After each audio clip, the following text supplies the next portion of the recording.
Hey guys, Andrew here. Welcome back to Blue Collar and Rich. Big props to you, good on you for being here and developing your financial literacy.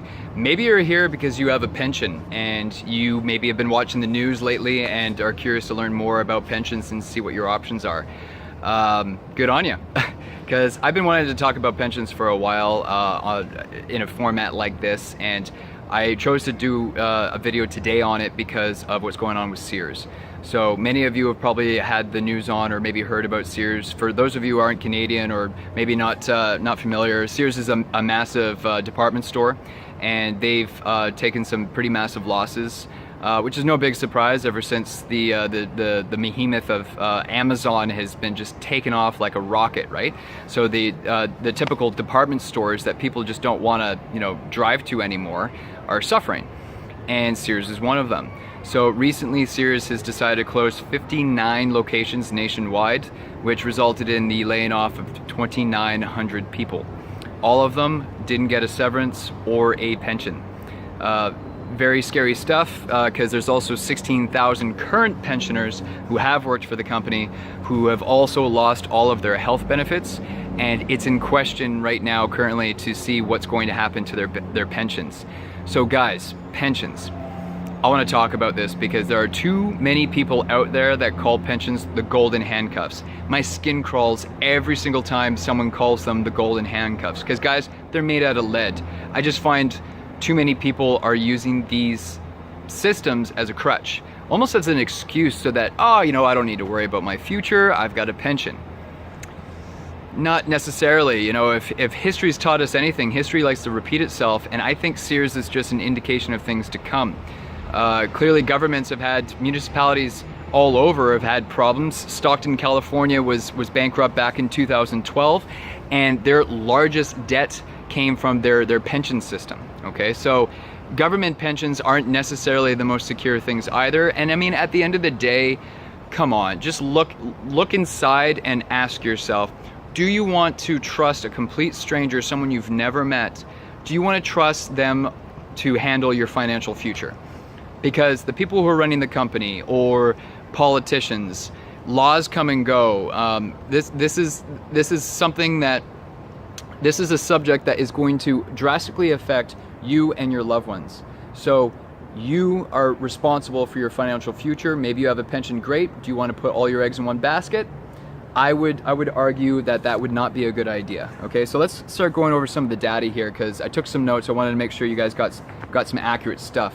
I got some information from the CBC site, and while I was driving, I also heard one of their news reports. So, 2.5 weeks ago, Sears filed for bankruptcy protection. What exactly does that mean? That means that they are obligated to secure the secure creditors, which are the banks, and they're not obligated to the unsecured creditors, which would be the employees, and the pensioners. They are at the bottom of the list. Okay, they're at they're not at the top of the pile. Creditors, the way things work is creditors will line up whenever there's a bankruptcy situation so that they can recoup as much of their losses as they can. And unfortunately, the employees are always going to be at the bottom of that pile. This is legal. This is completely legal. The company is not breaking any laws doing this. This is the system that we operate in. So I would also argue, if we're all playing by the same rules, then a lot of these emotions running high are just coming from people who are not paying attention to the rules. Maybe that sounds cold, but I'm a financial education literacy kind of guy. I want to make sure I'm protected no matter what the universe throws at me. And I find putting all your eggs in one basket in any scenario is a very precarious, risky situation. That's my point that I want to make with this. So what are we looking at here? They interviewed a guy named Joseph Muxluski. I probably butchered his name, my apologies. So he was a long-haul truck driver for 35 years for the company, retired about 12 years ago. So he currently still has a pension, but him and his wife lost his health benefits. And the reason why that's a concern for him is because him and his wife are both diabetics, and they rely on those health benefits. They've lost their health, dental, and life insurance. So retirees could lose a big chunk of their pensions as well. Sears is petitioning the court to relieve them from topping up the underfunded pension fund. So very scary stuff. here's something to note, and again, this is legal and this is completely normal, and we've seen this with Target, we've seen this with other companies in the past. This should not be a surprise. There are big bonuses that are being paid out to the senior management, even as thousands of laid off workers aren't receiving severance. The court documents show $7.6 million in retention bonuses are to be paid to 43 executives and senior managers. So that averages out, just so you know, to $176,744 each. Now clearly they're not going to be splitting these bonuses up evenly, but this gives you an idea of the kind of money that we're looking at. And just so you know, I saw in another article that equates to many of them receiving anywhere between 25% to 100% on top of their regular salary. So some of them are receiving double pay now. They interviewed a laid-off senior operations manager named Zobaida Maharaj. I am really butchering names today, aren't I? She was with the company for 28 years, on the job in the downtown head office in Toronto. She was quoted as saying they have no moral values, no compassion, nothing in their hearts. I'm shocked as to how they got this grant permitted to have these people fill their pockets even more on the suffering of Sears employees. We're just the little ants at the bottom. We supported and built Sears. My heart goes out to all of these people because, for many reasons, clearly, I fear for them, I worry for them, but I also challenge and ask the question of you or anyone else that has a pension. Look at the system that we operate in, and how comfortable are you operating in this system without making changes in your life? Because the last situation you want to be in is, after being with the company for 28 years, expecting that you are going to be taken care of, to find out that after 28 years, that's not the case, and now you're out of time. Because you can't just jump in a time machine and go back and make better decisions. So let's just start making better decisions now. I truly do believe that pensions are going the way of the dinosaur, much like other social programs are probably following suit as well. The numbers are not pretty, guys. The numbers are not pretty. These are the things that inspire me and fired me up to start this page. So what else do we got here? What else do I want to share with you guys? So it's being argued here that the executives during the restructuring process, this is common and often necessary to retain key employees. Otherwise, things could end up even worse, they're saying. The execs are tasked with guiding Sears through the restructuring.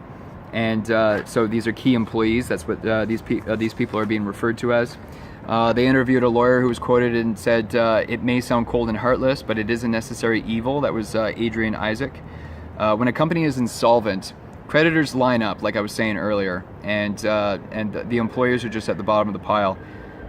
These retention bonuses for key staff, if approved by the courts, are often reserved for are a top priority because these employees are needed. Now this is interesting too. Mike Myers, I'm sure many of you know who Mike Myers is, famous Canadian, right? Great man. His brother was with Sears for almost 36 years, and a few years back, him and his both of them did a commercial ad, and his brother Peter was the face of "We're not closing," because a lot of people thought they were closing back then. Well, the company still promotes this video on their YouTube page, but after almost 36 years, he has now been laid off, and he does not have a severance. He estimates that he has lost 2 years of salary, and Sears has offered no comments so far on laying off Peter Myers.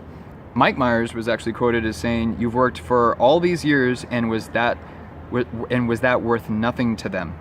And over social media, everyone is just losing their minds on social media, saying, "I'm never going to shop there anymore. This isn't very Canadian, blah, blah, blah."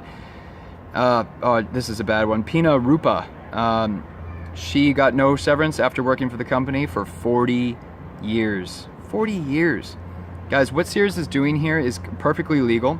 It's easy to demonize Sears, and at the end of the day, they are acting in accordance with the bankruptcy laws.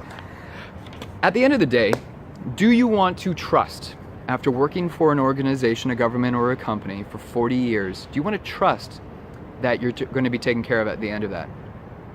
It's risky. It's very, very risky. Just ask any of these people. This is a sob story, I know, and I don't want to be viewed as heartless here. I care about these people. I've been a blue-collar individual most of my life.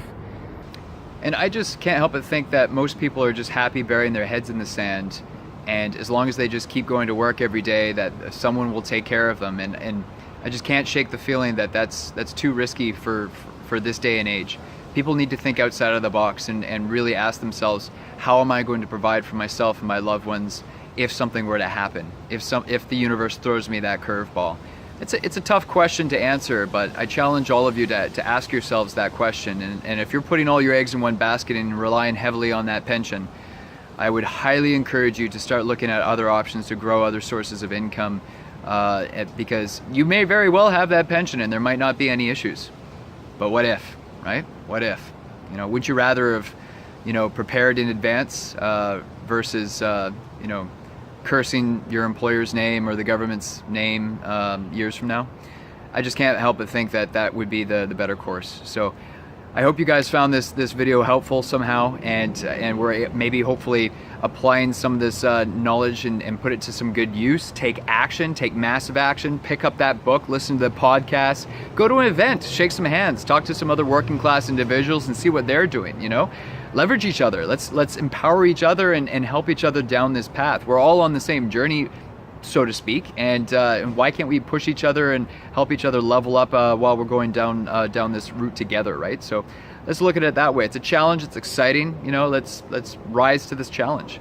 So if you guys like the video, please hit that thumbs up button. Leave me a comment. Let me know what you thought, or if you have any questions for me. I'm looking forward to posting a lot more content like this in the future. Hopefully it will be a lot more positive news. I realize that employees losing their jobs after long careers without the benefits and pensions they were expecting is a sad story, but this is a story that needs to be told, and I just hope and pray that the younger generation is heeding these warning signs and will look for a better way to do things. So enjoy the rest of your day, guys. I look forward to seeing you in the next video. Talk to you soon. Bye.